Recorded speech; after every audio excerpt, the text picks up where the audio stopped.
Dusha, donc partie 1, porte 6.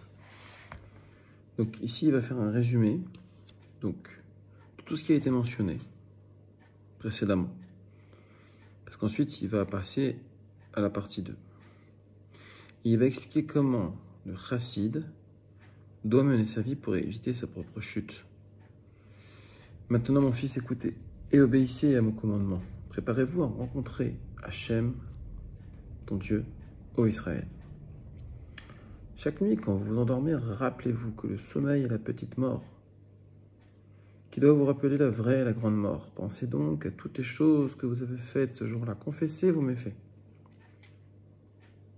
comme le font les condamnés à mort, avant leur exécution.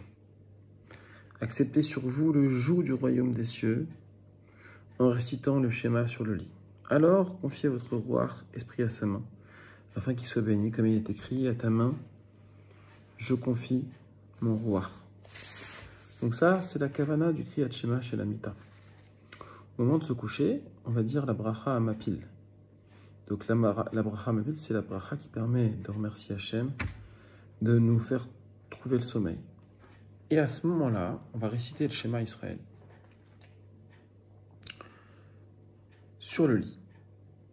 Alors, en vérité, on peut le faire même, pas forcément sur le lit, on peut le faire juste avant d'aller se coucher, sur une table. Et en vérité, on peut aussi le faire, pas forcément juste avant, mais un peu avant d'aller se coucher.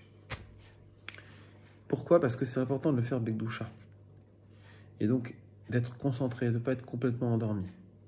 Maintenant, c'est bien aussi d'avoir la kavana de le faire juste avant de se coucher, et éventuellement on étudie un petit peu après, mais vraiment de façon légère, surtout si c'est le moment de Tikkun Hatzot. Mais le mieux, c'est de le faire avant de s'endormir. Et le Rav Ovadia Yosef, il dit que si c'est le moment où la majorité des gens vont s'endormir, alors il n'y a pas de problème de le faire, même si après, on peut boire un verre d'eau, éventuellement étudier.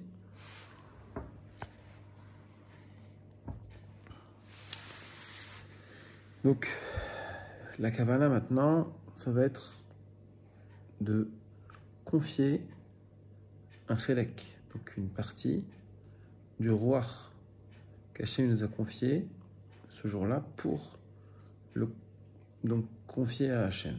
Donc, il nous a donné une petite partie qui va pouvoir monter.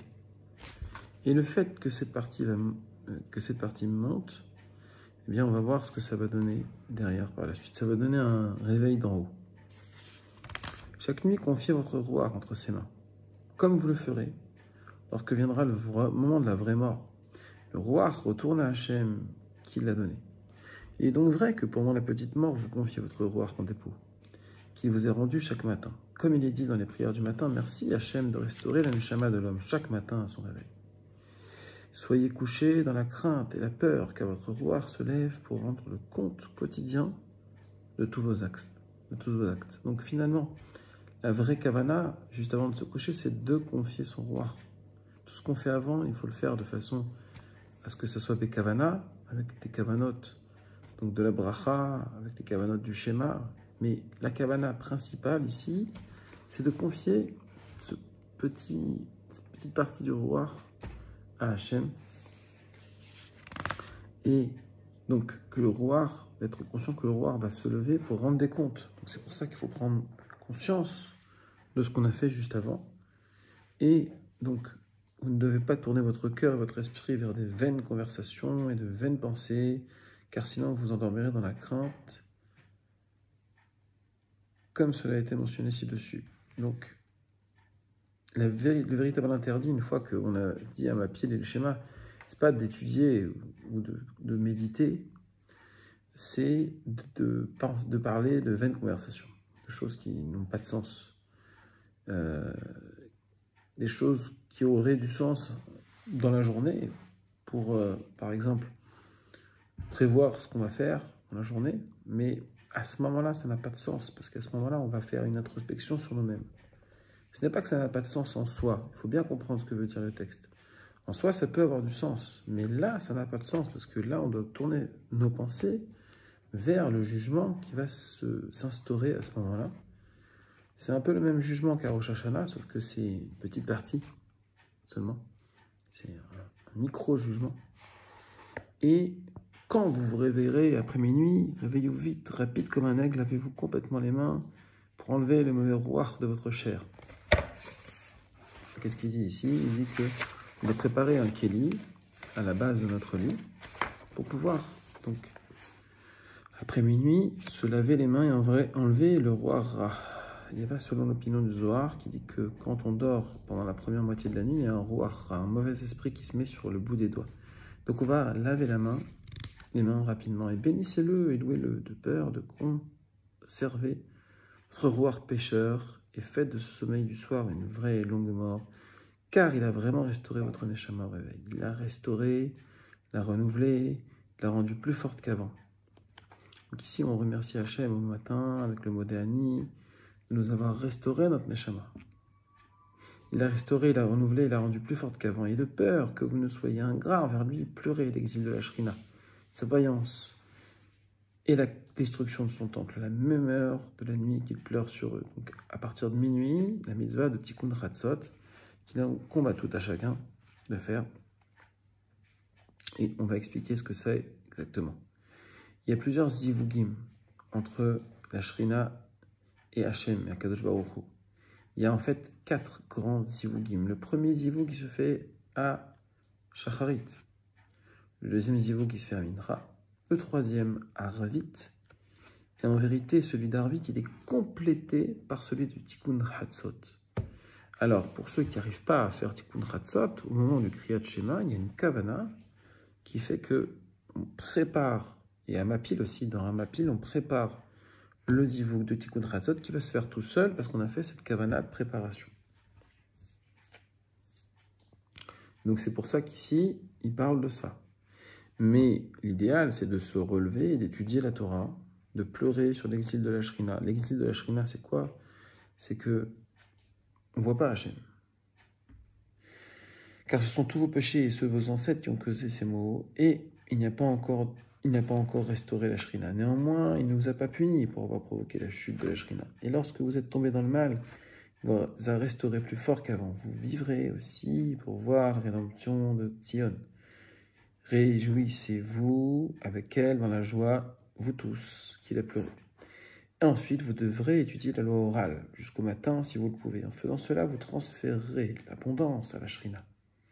Vous la soutenez dans son état déchu. C'est-à-dire qu'en étudiant la Torah, on va remonter les étincelles de sainteté et surtout on va faire grandir la Shrina qui est tombée à l'état d'une nekuda, d'un point, au moment de Chatzot Laïla, au moment du moitié de la nuit. C'est pour ça qu'au chant du coq, vous courez à sa rencontre dans la synagogue car il y est déjà.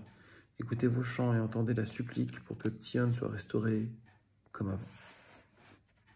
Et même si vous ne pouvez pas tout faire vous-même, vos efforts contribuent à la restaurer et à la soutenir en ce jour particulier. Donc vous voyez que ici, il dit bien que on a dit, voilà, tout ce qu'il faut faire, c'est le but.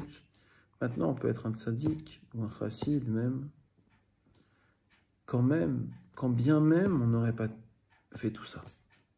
Pourquoi? Parce qu'on va faire des efforts. Et tous les efforts qu'on va faire, ça va contribuer aussi à restaurer la Shrina en récompense. Elle entendra vos prières, exaucera vos demandes. C'est pourquoi, mon fils, lorsque tu pries pour la restaurer, tu rends un amour constant à ton Seigneur. Alors, prie avec dévotion et joie. Et c'est là qu'on peut expliquer quelque chose de très intéressant. J'ai entendu dire que il valait mieux pas faire les mitzvot si c'était pas dans la joie. Il valait mieux aller à l'église et être dans le shalom. Il valait mieux pas mettre les tefilines et être dans le shalom avec son épouse. Tout ça, excusez-moi, mais ça, c'est pas notre religion à nous. Notre religion à nous, elle nous dit que quand on fait les mitzvot, alors on est attaqué par Yetzer Hara. Quand on fait les mitzvot, alors on est attaqué par la colère. On est attaqué par la tristesse. On est attaqué par des mauvaises pensées. On est attaqué par la lachon hara. On est attaqué par des envies. Si vous voulez vraiment manger, retrouver l'appétit, alors vous vous mettez à étudier la Torah. Vous allez voir, ça va venir. Si vous voulez vous rappeler la Torah, vous allez aux toilettes. Pourquoi? Parce qu'aux toilettes, c'est là qu'on n'a pas le droit de penser à la Torah. Parce que c'est un lieu sale. et un lieu de Touma. Même si là-bas il y a la présence d'Hachem, mais on ne peut pas penser à la Torah elle-même, parce que la Torah c'est la face d'Hachem, alors que dans les toilettes c'est le dos d'Hachem qui est présent. Qu'est-ce que ça veut dire tout ça? Ça veut dire que non. Au moment où on fait les mitzvot, au moment où on pousse les gens qui sont autour de nous à les faire, alors oui, il y aura de la colère, oui, il y aura un yetzer hara, mais il faut persévérer. Les athlètes, évidemment, sans forcer, sans combattre de façon, je veux dire, faciale, mais on combat quand même. On est dans le combat chaque jour, un petit peu plus. Et c'est ça qu'il dit ici. Il vous dit, vos efforts contribueront à la restaurer, même s'il y a des épreuves, même si tout ce qui va se passer par la suite, c'est des épreuves. Alors à ce moment-là, oui, c'est parce que vous vous mettez en colère que justement, ça prouve que ce que vous faites, c'est bien. C'est parce que vous vous disputez avec votre entourage que ça prouve que ce que vous faites, c'est bien. Et justement, Hachem vous donne l'occasion, il me donne à moi, il donne à tous l'occasion de faire tchouva sur ça, de se racheter, de parler avec les gens, de faire la paix, de ne plus être dans la colère. Parce que ça peut venir, c'est ce qu'il dit ici. Mais à ce moment-là, c'est le moment de couper cette colère, de rejeter. Comme le Tanya dit, le Benoni, c'est celui qui ne laisse pas rentrer en lui une seule seconde cet esprit. Et même celui qui l'a laissé rentrer, il faut qu'il le rejette. Et plus il va le laisser rentrer, plus il va avoir du mal à le rejeter. Mais justement, c'est parce qu'il est rentré qu'il faut le rejeter. Et la mitzvah, elle va être d'autant plus importante. Et évidemment qu'une mouche, elle va être attirée par un pot de miel qui est ouvert, pas un pot de miel qui est fermé. Bezrat Hashem, Shabbat Shalom, Chodesh Tov.